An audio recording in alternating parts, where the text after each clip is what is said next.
The Global Preparatory Academy in Roseville is home to nearly 200 students. What letter does volcano begin with? V. There it goes. It's just one of the growing number of charter schools in the area.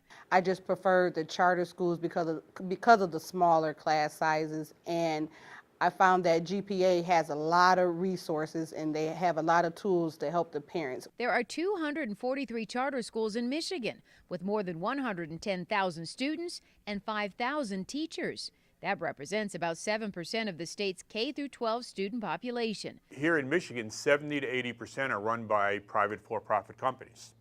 So while technically those schools are public schools, that public money goes to private for-profit. Red folders away. The Detroit public school system wants to turn dozens of schools into charter schools. Why do you think there's so much pushback or fear when it comes to, say, DPS schools compared to charter schools, and people not really wanting to see more charter schools in the community? We're afraid of change, right? Any kind of change we're afraid of. So I know a lot of teachers and administrators in DPS. They have a desperate situation they're in front of. I know if they had the same autonomy, the same empowerment, they'd produce quality.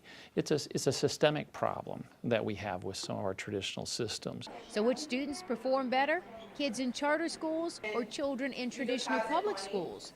Well, that depends on who you talk to. If you take a look at the research, the most recent study I've seen is out of Stanford University, which shows that as a whole, charter schools do no better than traditional school districts. Sometimes don't do as well as traditional school districts. MEP scores from charters to MEP charters in Detroit with MEP scores from Detroit. The most recent data, there are 18 different MEP tests. The charter average, all 18 tests, outperforms DPS on all 18 tests. The principal of the Global Preparatory Academy, Noreen Mitchell, says class size is just one advantage charter schools have over traditional public schools. Our average class size here is about 19 students with a teacher and a teacher's aide in each classroom. The charter school movement gives parents a lot quicker and easier access to the process. And when you can kind of remove some of the barriers to parents getting access, it has a direct correlation to student achievement.